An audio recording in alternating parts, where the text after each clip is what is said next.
जय श्री कृष्ण, जय श्री हरि। तुमेव माता च पिता तुमेव बंधुश्च सखा तुमेव विद्या द्रविणं तुमेव सर्वमं देव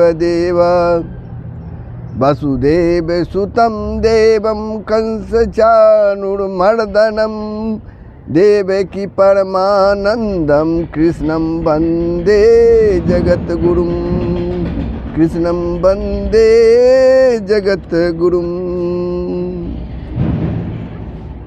जय श्री हरि। प्रभु, आप सबों ने श्रीमद् भगवत गीता के तीसरे अध्याय के श्लोक 37 से 40 तक का श्रवण किया था, जिसमें प्रभु कहते हैं इंद्रियां, मन और बुद्धि ये सब इसके वासस्थान कहा जाते हैं। किसके वासस्थान? काम के। यह काम इन मन, बुद्धि और इंद्रियों के द्वारा ही ज्ञान को आच्छादित करके जीवात्मा को मोहित करता है। प्रभु श्री कृष्ण कहते हैं इस प्रकार कामरूप बैरी के अत्याचार का, और वह जहाँ छिपा रहकर अत्याचार करता है। कौन? कामरूप बैरी, कामरूप नाम का दुश्मन, काम रूप नाम का दुश्मन जहाँ छिपा रहकर अत्याचार करता है, उन वासस्थानों का परिचय कराकर अब भगवान उस कामरूप बैरी को मारने की युक्ति बतलाते हुए उसे मार डालने के लिए अर्जुन को आज्ञा देते हैं। अगले श्लोक 41 से अर्जुन को क्या आज्ञा देते हैं? उस कामरूप दुश्मन जो है उनका युक्ति बतलाते हैं कि कैसे उसको मारा जाए, और इस तरह मार डालने की उनको आज्ञा देते हैं। प्रभु, श्लोक 41 प्रारंभ हो, उसके पूर्व आप लोगों से नम्र निवेदन है, यदि आपने वीडियो को सब्सक्राइब नहीं किया है तो अवश्य ही कर देंगे, बेल आइकन को दबा देंगे, शेयर करेंगे, लाइक करेंगे, कमेंट करेंगे। जय श्री हरि। तो श्लोक 41 का श्रवण करें। तस्मात् त्वमिन्द्रियाण्यादो नियम्य भरतर्षभ पाप्मानं प्रजहिहोनं ज्ञान विज्ञान नाशनम। तस्मात् त्वम इंद्रियाणि आदो नियम्य भरतर्षभ पाप्मानं प्रजहि एनम ज्ञान विज्ञान नाशनम। प्रभु कहते हैं इसलिए हे अर्जुन, तू पहले इंद्रियों को बस में करके, प्रभु श्री कृष्ण कहते हैं हे अर्जुन, तुम पहले इंद्रियों को बस में करके उस ज्ञान और विज्ञान का नाश करने वाले महान पापी काम को अवश्य ही बलपूर्वक मार डाल।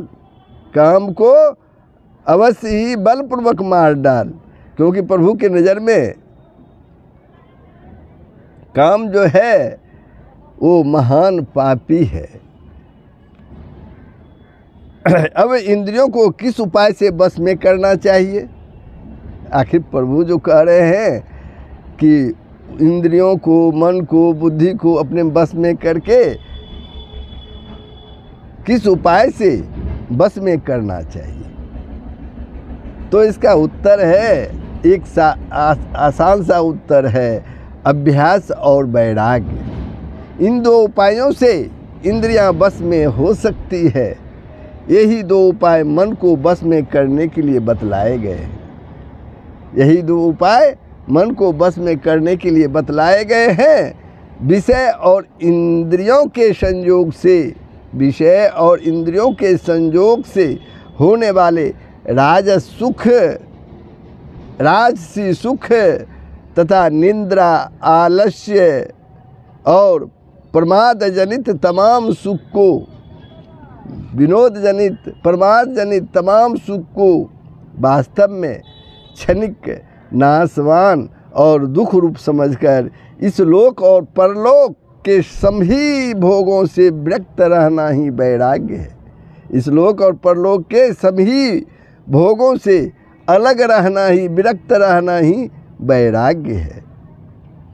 और परमात्मा के नाम, रूप, गुण, चरित्र आदि के श्रवण, कीर्तन, मनन आदि में और निस्वार्थ भाव से लोक सेवा के कार्यों में इंद्रियों को लगाना एवं धारण शक्ति के द्वारा उनकी क्रियाओं को शास्त्र के अनुकूल बना लेना, उनकी क्रियाओं, इंद्रियों की क्रियाओं को शास्त्र के अनुकूल बना लेना। किस किस विधि से? रूप, गुण, चरित्र आदि के श्रवण, कीर्तन, मनन आदि से तथा उसमें स्वेच्छाचारिता का दोष पैदा न होने देने की चेष्टा करना ही अभ्यास है। इन दोनों ही उपायों से इंद्रियों को और मन को बस में किया जा सकता है। इन्हीं दो उपायों से, अभ्यास और वैराग्य जो दो उपाय है, इसी के द्वारा इंद्रियों और मन को अपने बस में किया जा सकता है। अब यहाँ एक प्रश्न आया है इसमें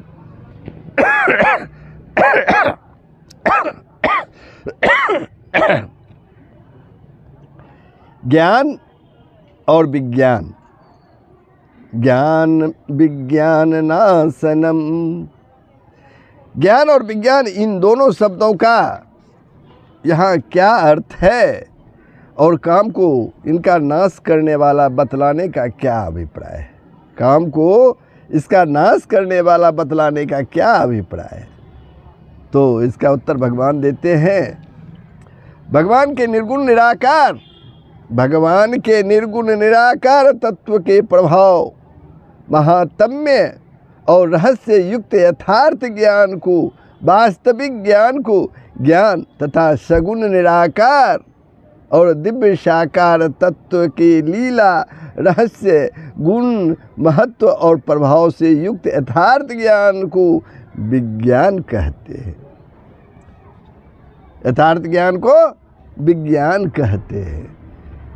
इस ज्ञान और विज्ञान की यथार्थ प्राप्ति के लिए, इस ज्ञान और विज्ञान की यथार्थ प्राप्ति के लिए, वास्तविक प्राप्ति के लिए हृदय में जो आकांक्षा उत्पन्न होती है, हृदय में जो इच्छा उत्पन्न होती है, उसको यह महान काम रूप शत्रु, उसको यह महान काम रूप शत्रु अपनी मोहनी शक्ति के द्वारा, अपनी मोह लेने वाली शक्ति के द्वारा नित्य निरंतर दबाता रहता है, या अर्थात नित्य निरंतर दबाता रहता है, अर्थात उस आकांक्षा की जागृति से उत्पन्न ज्ञान विज्ञान के साधनों में बाधा पहुंचाता रहता है।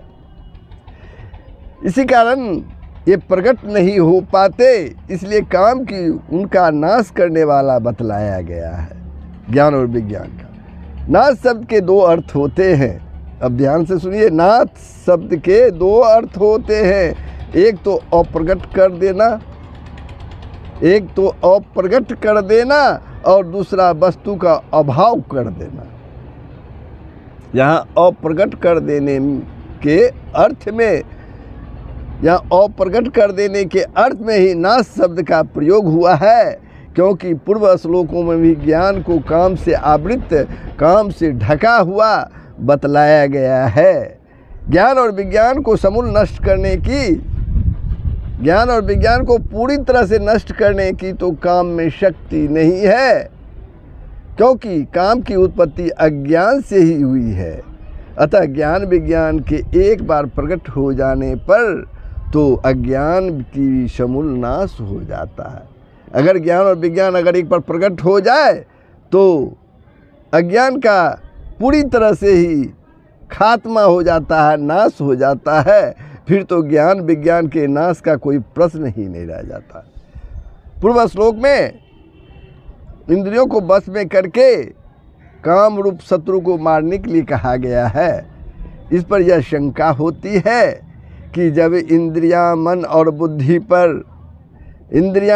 बुद्धि पर काम का अधिकार है और उनके द्वारा काम ने जीवात्मा को मोहित कर रखा है, काम ने जीवात्मा को मोहित कर रखा है, तो ऐसी स्थिति में वह इंद्रियों को बस में करके काम को कैसे मार सकता है। इस शंका को दूर करने के लिए भगवान प्रभु श्री कृष्ण ने आत्मा के यथार्थ स्वरूप का लक्ष्य कराते हुए आत्मबल की स्मृति कराते हैं, आत्मबल की स्मृति कराते हैं। इंद्रियाणि परान्याहुरीन्द्रियभ्यः परम मनः मनसस्तु परा बुद्धिर्यो बुद्धे परतस्तु सह। इंद्रियाणि परानि आहु इंद्रियेभ्य परम मनः। इंद्रियों को स्थूल शरीर से,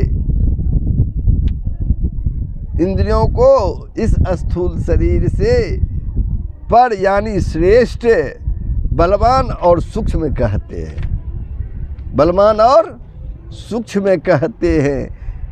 इन इंद्रियों से पर मन है, मन से भी पर बुद्धि है, और जो बुद्धि से भी अत्यंत पर है वह आत्मा है, वह मानव का आत्मा है, मनुष्य का आत्मा है।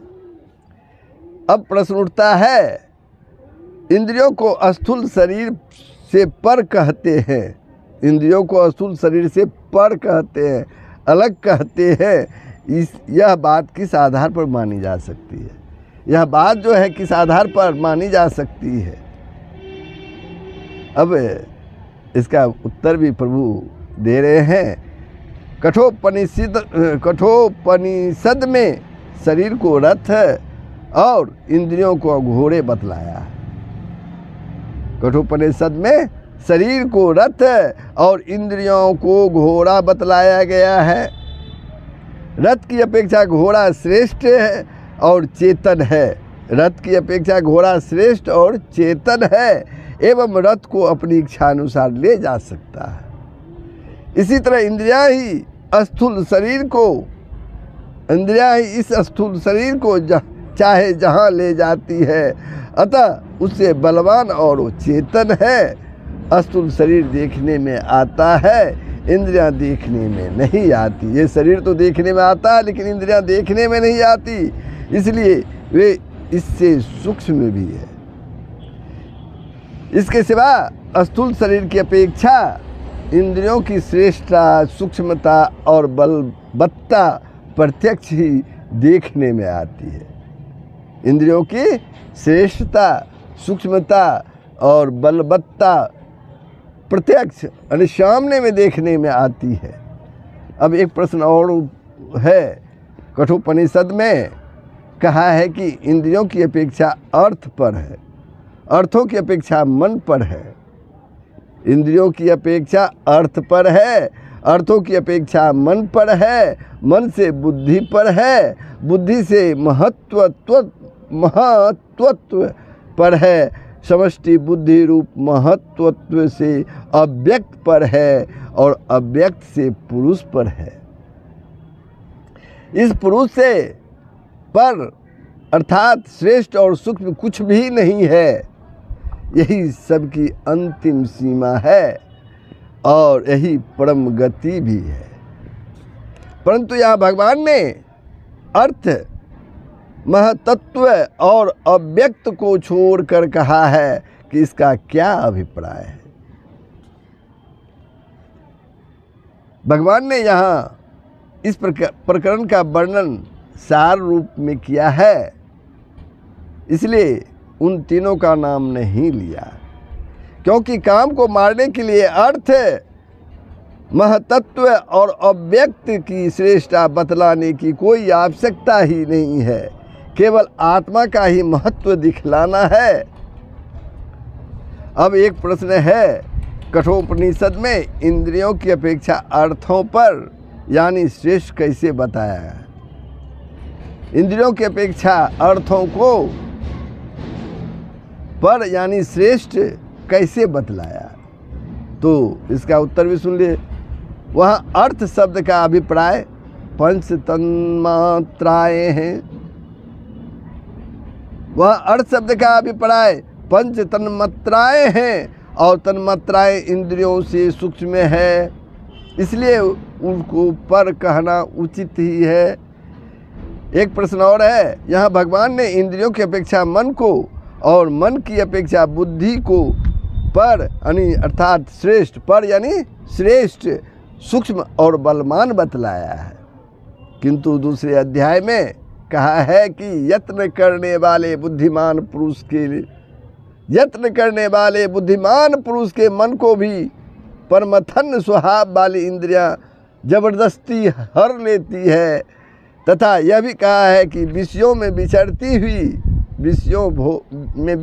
हुई इंद्रियों में से जिसके साथ मन रहता है वह एक ही इंद्रियां मनुष्य की बुद्धि को हर लेती है। इन वचनों से मन की अपेक्षा इंद्रियों की प्रबलता सिद्ध होती है और बुद्धि की अपेक्षा भी मन की सहायता से इंद्रियों की प्रबलता सिद्ध होती है। इस प्रकार पूर्वापर में विरोध सा प्रतीत होता है, इसका समाधान करना चाहिए। एक प्रश्न है, इसका समाधान किस प्रकार हो? तो इसका उत्तर है, कठोपनिषद में रथ के दृष्टांत से यह विषय भली भांति समझाया गया है। कठोपनिषद में जो रथ का उदाहरण दिया गया है उससे यह विषय को भली भांति समझाया गया है। वहाँ कहा है कि आत्मा रथी है, आत्मा जो है वो रथी है, बुद्धि उसका सारथी है, शरीर रथ है, मन जो है वो लगाम है, इंद्रियां घोड़े हैं और शब्द आदि विषय ही मार्ग है। शब्द आदि विषय ही मार्ग है, यद्यपि वास्तव में रथी के अधीन सारथी, सारथी के अधीन लगाम और लगाम के अधीन घोड़ों का होना ठीक ही है। फिर भी जिसका बुद्धि रूप सारथी विवेक ज्ञान से सर्वथा शून्य है, विवेक ज्ञान से सर्वथा शून्य है, मन रूप लगाम जिसकी नियमानुसार पकड़ी हुई नहीं है, ऐसे जीवात्मा रूप रथी के इंद्रिय रूप घोड़े उच्च श्रृंख होकर उसे दुष्ट घोड़ों की भांति बलात् उल्टे, जबरदस्ती उल्टे मार्ग में ले जाकर गड्ढे में डाल देते हैं। इससे यह सिद्ध होता है कि जब तक बुद्धि मन और इंद्रियों पर जीवात्मा का आधिपत्य नहीं होता, वह अपने सामर्थ्य को भूलकर उनके अधीन हुआ रहता है, तभी तक इंद्रियां मन और बुद्धि को धोखा देकर सबको जबरदस्ती उल्टे मार्ग में घसीटती है। अर्थात इंद्रियां पहले मन को विषय सुख का प्रलोभन देकर उसे अपने अनुकूल बना लेती है। इंद्रियां जो है मन को प्रलोभन, किस चीज़ का प्रलोभन? विषय सुख का प्रलोभन देकर उसे अपने अनुकूल बना लेती है, अपने अनुसार चलने के लिए बना लेती है। मन और इंद्रियां मिलकर बुद्धि को अपने अनुकूल बना लेते हैं और ये सब मिलकर आत्मा को भी अपने अधीन कर लेते हैं, आत्मा को भी अपने अधीन कर लेते हैं। परंतु वास्तव में तो इंद्रियों की अपेक्षा मन की अपेक्षा बुद्धि और सबकी अपेक्षा आत्मा ही बलवान है। सबकी अपेक्षा आत्मा ही बलवान है। इसलिए वहाँ कहाँ कठोपनिषद में कहा है कि जिसका बुद्धि रूप सारथी विवेकशील है, जिसका बुद्धि रूप सारथी विवेकशील है, मन रूप लगाम जिसकी नियमानुसार अपने अधीन है और उसके इंद्रिय रूप घोड़े भी श्रेष्ठ घोड़ों की भांति बस में होते हैं, और तथा ऐसे मन बुद्धि और इंद्रियों वाला पवित्र आत्मा मनुष्य उस परम पद को पाता है जहाँ जाकर वह वापस नहीं लौटता। मनुष्य जो है उस परम पद को प्राप्त कर लेता है जहाँ जाकर वह वापस नहीं लौटता है।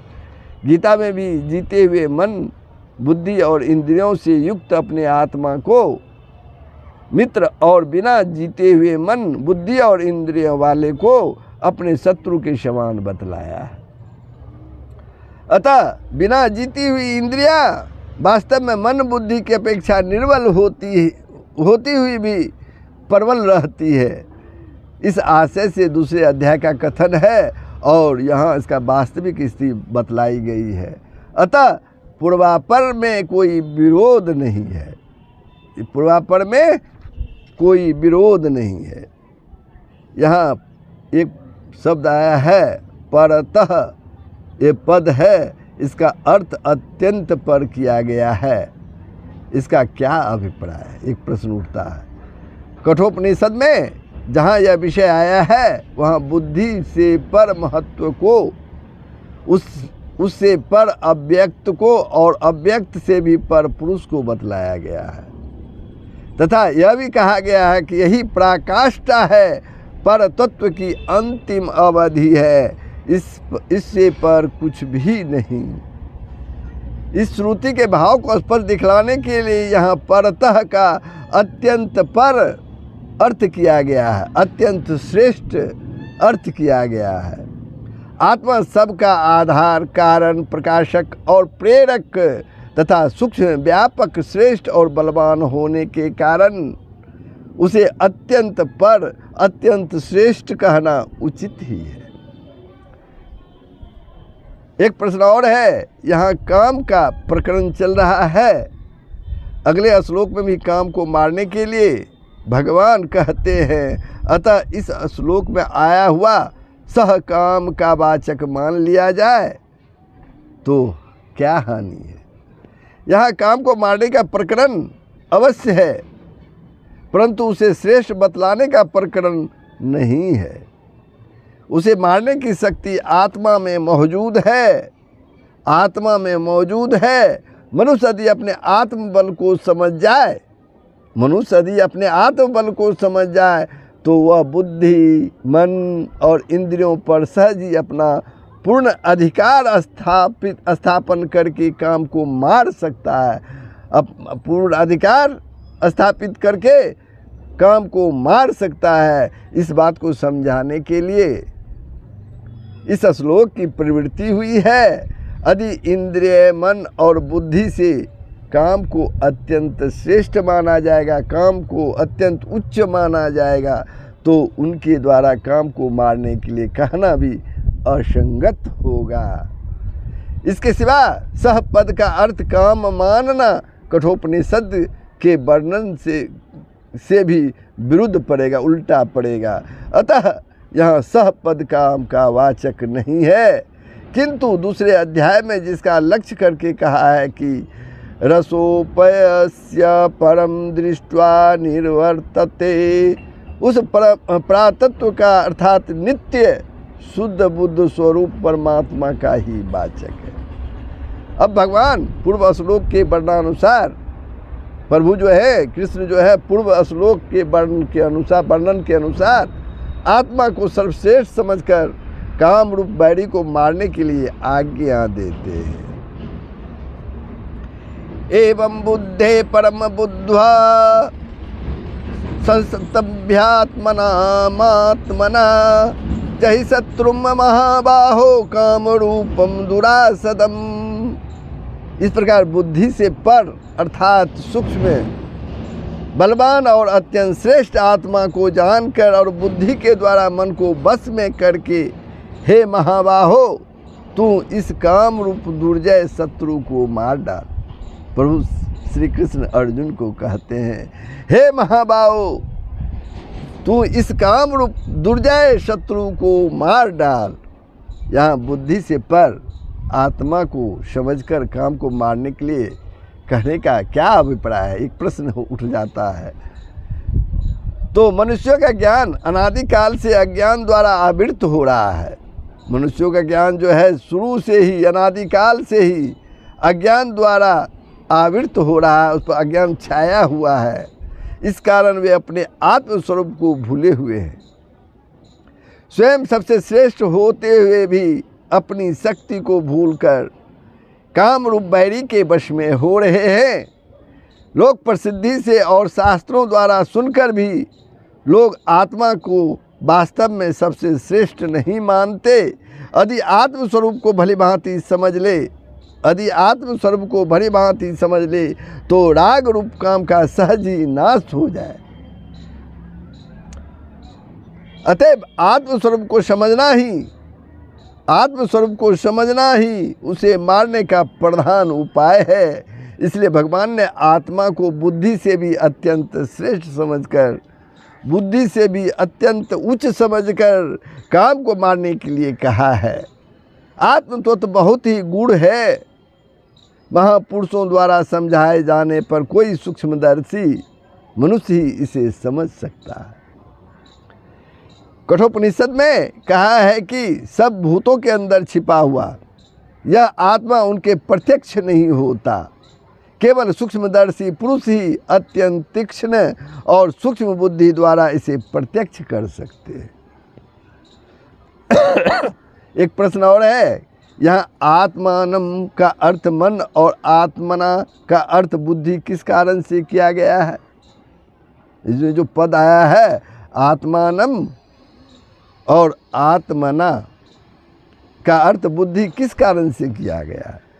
शरीर, इंद्रिय, मन, बुद्धि और जीव, शरीर, इंद्रिय, मन, बुद्धि और जीव, इन सभी का वाचक आत्मा है। इन सभी का वाचक कौन है? तो आत्मा है। उनमें से सर्वप्रथम इंद्रियों को बस में करने के लिए 41वें श्लोक में कहा जा चुका है। शरीर इंद्रियों के अंतर्गत ही आ गया है। जीवात्मा स्वयं बस में करने वाला है। अब बचे मन और बुद्धि। बुद्धि को मन से बलवान कहा है। बुद्धि को मन से बलवान कहा है।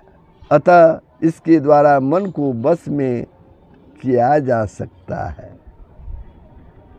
इसलिए आत्मानम का अर्थ मन और आत्मना का अर्थ बुद्धि किया गया है। अब एक प्रश्न और भी है कि बुद्धि के द्वारा मन को बस में करने की क्या रीति है, क्या विधि है? बुद्धि के द्वारा मन को बस में करने की क्या रीति है? भगवान ने 6ठे अध्याय में मन को बस में करने के लिए अभ्यास और वैराग्य, ये 2 उपाय बतलाए हैं। प्रत्येक इंद्रिय के विषय में मनुष्य का स्वाभाविक राग द्वेष रहता है।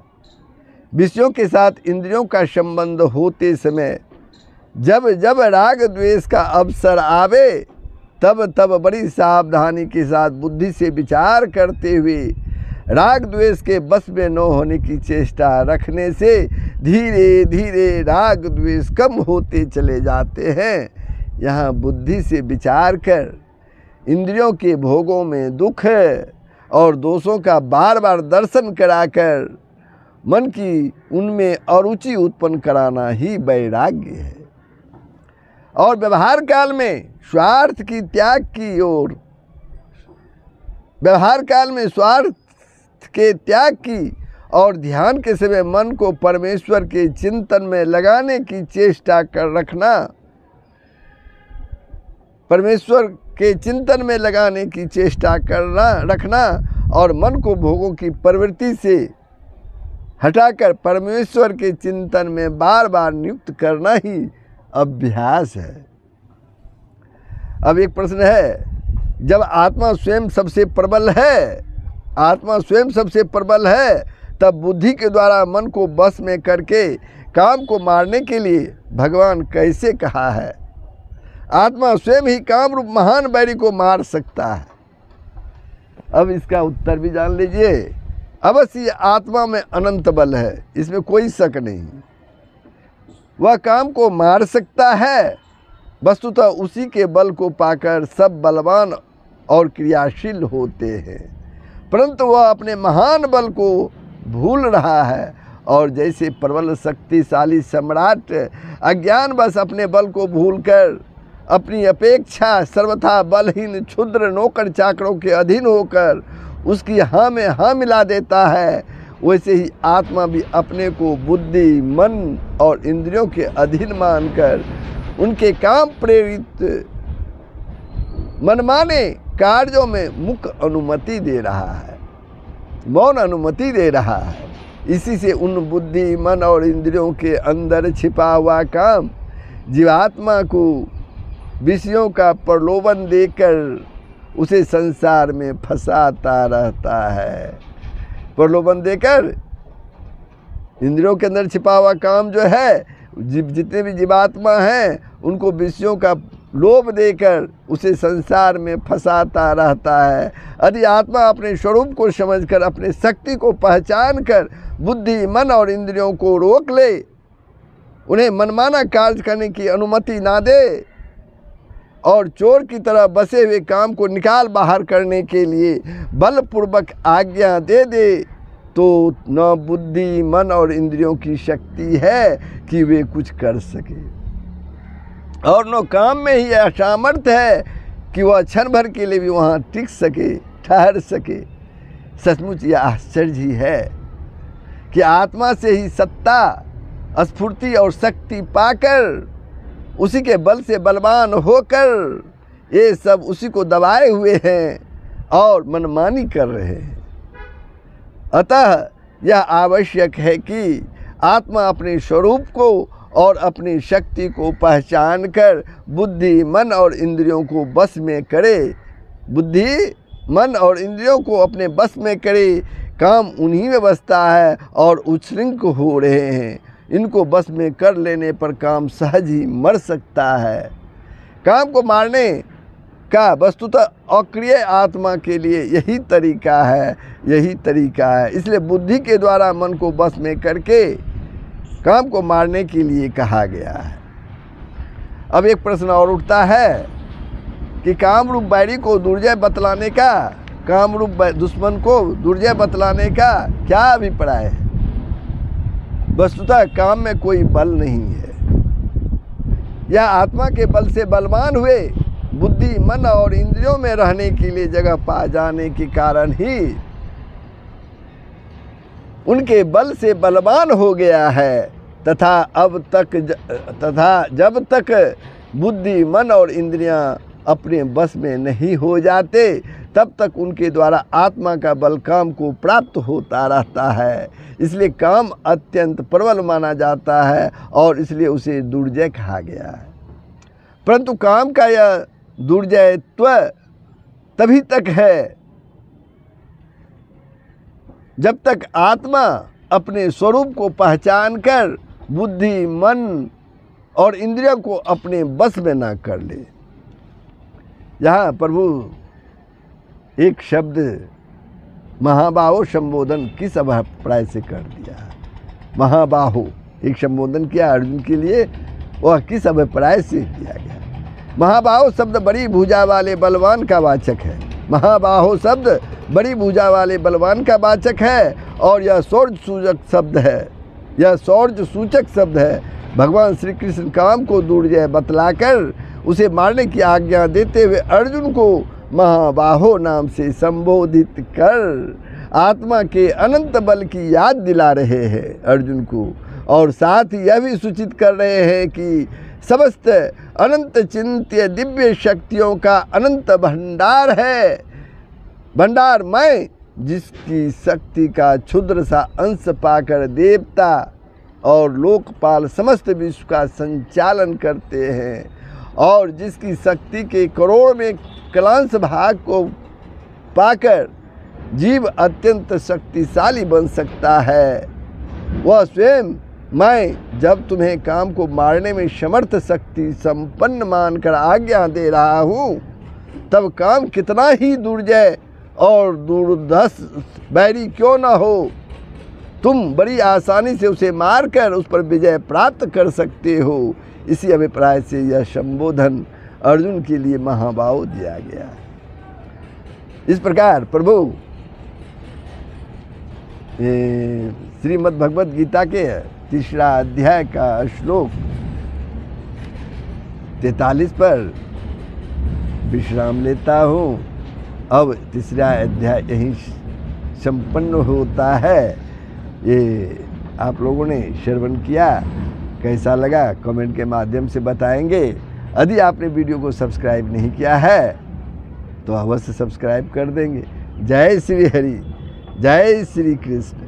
सबका कल्याण हो, पूरे विश्व का कल्याण हो, यही सनातन धर्म का मूल तत्व है। जय श्री हरि।